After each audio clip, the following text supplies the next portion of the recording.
Bema, ahango oisalakpasida mitchisu inhi nungaina ude. Aibu doctor da amukta yengthokladi phagadra kaino. Hey, tumi leiru hanubi taningde. Somda chaningai sel phawba laisilaktra kansida mamid yenge ka hairadana kaidagi selna yengdorige. Thabak mayam chaina leirisidi loisange kadi haidana ayuktagi numit taba phawba adum phamdana leiru. Chalucho, chakhum changdana chakhinjang kado thongdoklucho. Bema, mitchina inhi nungaina udabasida chakhinjang thongbado ngamloine aina. Kari, hanubi nang aina haiba taroi nang. Karigi udaba thongdaba yaroi nang. Sunita mamit udaba manembopu chingduna puraga chakhumda chak thongu haina insalammi. Hai hanubi, aina inegi dukandagi cha thakna halaktringaida nang chakhinjang thongna loisalamgadani khangu aduga wa ama munna taw. Horen tamo laklaga mangonda karan turan hek tamlaba nang yum asida leiba phangjaroi adumadi khangu hanubi nang. Bema, nangna ahan engonda taurise nangisu nongma matam lakani nangsu nongma manem haido oirakani haibase kaunu ko nangna tauba aina phange haiba kedau nongda yaroi nangna tauba nangna nongma adum phanglakani bema. Hai hanubi, wathi warem ngang namu leiranu. Thabak to yang na tau aina halaktringaida thabak mayam se loisalamdraba kedauga yengo hanubi nang aina. Sunita asi hairamlaga manegi dukanda cha thakpa thokri ngahak matungda cha thakpa loina halaklaga manemna tawriba singdo yawgedi leitadana tv yengduna phamna leiramni asomdana manemna mamit uboi udaboi mayamgi chakhinjang thonglammi. Bema, ahan aina chakhum changduna chak thonglaga nangna tv yengduna phamna leirido nangisu nongma matam lakani haibase kaunu ko nangna ahan engonda tawbiriba singse kanamatana udrasu isornadi loina uriko. Ahal aduna haiba matung inna numit ikui kuihaudana Sunita gi naitrom pokchaba machanupado nupi thiduna Sunita manem haido oirammi. Imung manungda mau anaubi laklaba matungda ahal aduna thabak subado ubada mau aduna asumna hairammi. Haima bendau, nang karigi thabak surino. Ai leiri sidi engonda haiba yadro. Yum asida ai nauna laklini haina engonda haiba tallasu imadadi haiba yaina bendau. Bema, nang nganglunu taurise taujasanu. Nang nakubo kanna puroi baga chatkraba matungda nang na suhaningba thabakto hanubisida suhanba yani.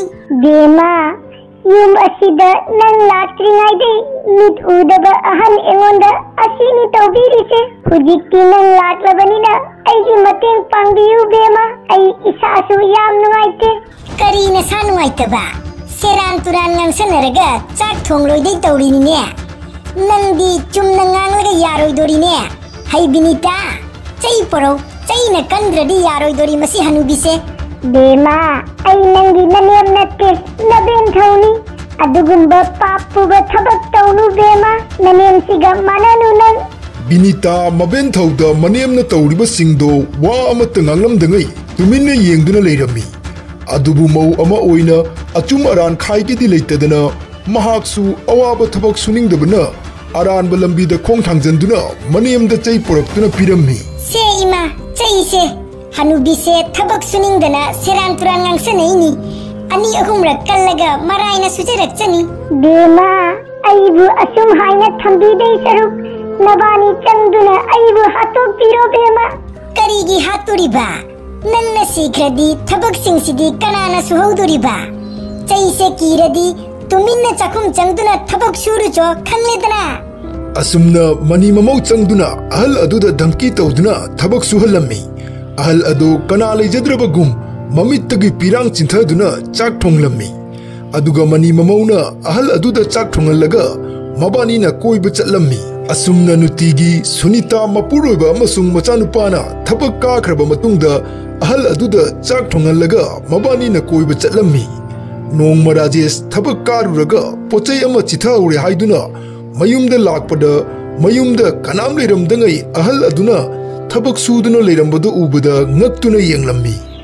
Haima kaino babok nangna mitka phajana udabaduda ꯀꯔꯤꯒꯤ ꯆꯥꯛ ꯊꯣꯡꯂꯤꯅꯣ ꯕꯤꯅꯤꯇꯥꯒ ꯏꯃꯥꯒꯗꯤ ꯀꯥꯏ ꯆꯠꯈ꯭ꯔꯒꯦ ꯁꯅꯥ ꯕꯕꯣꯛ ꯑꯗꯨꯝ ꯐꯝꯅ ꯂꯩꯕꯗꯨꯗ ꯆꯥꯛꯁꯦ ꯊꯣꯡꯗꯣꯛꯀꯦ ꯍꯥꯏꯅ ꯇꯧꯔꯝꯃꯤꯅꯤ ꯀꯩꯁꯨ ꯇꯧꯔꯣꯏꯗ ꯕꯕꯣꯛ ꯌꯨꯝ ꯑꯁꯤꯗ ꯏꯃꯥꯒ ꯃꯧ ꯅꯍꯥ ꯑꯃꯒ ꯂꯩꯅ ꯕꯕꯣꯛꯅ ꯀꯔꯤ ꯃꯊꯧꯒꯤ ꯆꯥꯛ ꯊꯣꯡꯗꯣꯏꯕ ꯃꯊꯧ ꯇꯥꯗꯦ ꯇꯨꯃꯤꯟꯅ ꯄꯣꯊꯥꯔꯣ ꯂꯥꯎ ꯕꯕꯣꯛ ꯑꯍꯜ ꯑꯗꯨ ꯃꯁꯨꯅꯨꯄꯥꯅ ꯍꯥꯏꯕꯗꯨ ꯇꯥꯕꯗ ꯃꯕꯨꯛꯅꯤꯡ ꯅꯨꯡꯁꯤꯗꯨꯅ ꯃꯁꯨꯅꯨꯄꯥꯗ ꯀꯣꯟꯅ ꯂꯥꯏ ꯂꯩꯕꯥꯛꯇ ꯈꯣꯡꯊꯥꯔꯝꯃꯤ ꯑꯗꯨꯕꯨ ꯁꯤꯔꯝꯗꯥꯏ ꯐꯥꯎꯕ ꯃꯃꯧ ꯅꯨꯄꯤꯅ ꯑꯣꯠꯄꯁꯤꯡꯗꯨ ꯀꯅꯥꯃꯠꯇꯗ ꯀꯔꯤꯝ ꯍꯥꯏꯔꯝꯗꯦ ꯑꯍꯜ ꯑꯗꯨꯅ ꯂꯩꯈꯤꯗ꯭ꯔꯕ ꯃꯇꯨꯡꯗ ꯌꯨꯝꯒꯤ ꯊꯕꯛ ꯃꯌꯥꯝꯗꯣ ꯁꯨꯅꯤꯇꯥ ꯑꯃꯁꯨꯡ ꯃꯃꯧ ꯅꯨꯄꯤꯅ ꯅꯣꯡ ꯅꯤꯅꯤꯇꯪ ꯇꯧꯕꯗ ꯃꯕꯥꯅꯤꯒꯤ ꯃꯔꯛꯇ ꯅꯨꯡꯉꯥꯏꯅꯗꯕ ꯍꯧꯔꯝꯃꯤ ꯀꯔꯤꯅꯣ ꯕꯤꯅꯤꯇꯥ ꯅꯪ ꯂꯩꯅ ꯑꯩꯅ ꯀꯩꯗꯧꯕꯩ ꯆꯥꯛꯈꯨꯝ ꯆꯪꯗꯅ ꯆꯥꯛ ꯊꯣꯡꯖꯔꯨꯗꯣꯏꯅꯣ ꯃꯧ ꯑꯃ ꯑꯣꯏꯕꯒꯤ ꯇꯧꯐꯝ ꯊꯣꯛꯄ ꯊꯕꯛ ꯈꯪꯗ꯭ꯔ ꯅꯪ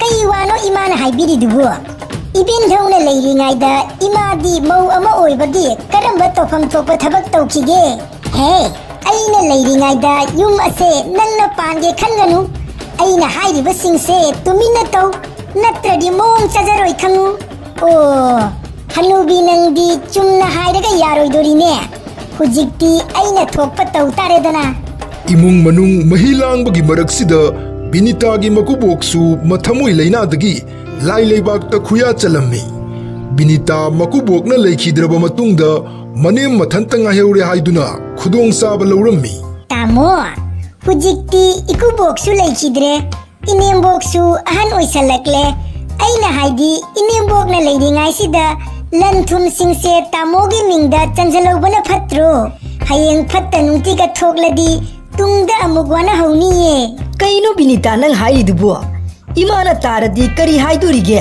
माबु हातोकनिंगबा तारोइद्रो ओ नंग हाइबा ngamlaroidudi फरे नंग हाइबा ngamद्रगना अइना ओइना हाइबा तारेदना इमासु अहन ओइसलक्लबनिना अखोइगी लैरिबा लनथुम सिंगसे तामोगी ममिंगदा चनबीरो हयेंवाई इमाना सीख्रबा मतुंगदा अखोइमु अमुकवाना हौनिये करी अइबु हिंगना हाटलगे हाइरो अइना लैरिङाइदा लन मचेत अमा फाउ हेक पीरोइ ngarang tagi phona noina lam piro ka haidana nasam khara yaurido loina phoigani khangu hanubi nang lam piba ngamloi hairadi yum asida ngasidagi nangi leifam leitre Binita मनेमबोकपु मखुत पाइना चिंगदुना मयुमदगी ताथोकलम्मी अइगी कर्मना अइना फंगबनी हाइबा मतागुम Sunita तराइना ममौनुपीदे यंगलम्मी मतांग असिदा मनेमना लेरिङाइदा महाकना मनेमदा ओटपदा मनेमबोकना महाकता हाइरम्बा सिंगदो निंजलम्मी बेमा नंगना अहन एंगोंदा तौरिसे नंगिसु नोंगमा मतम लाकनी नंगसु नोंगमा मनेम हाइदो ओइरकनी हाइबसे काउनुको नंगना तौबा अइना फंगे हाइबा केदौ नोंगदे यारोइ नंगना तौबा नंगना नोंगमा अदुम फंगलकनी बेमा सुनीता ममौनुपीना मयुमदगी ताथोकपीदुना कना लेजद्रब लमजागुम लंबी सोरोकता कोइचत चतुना तुंगी पुंसी हिंगलम्मी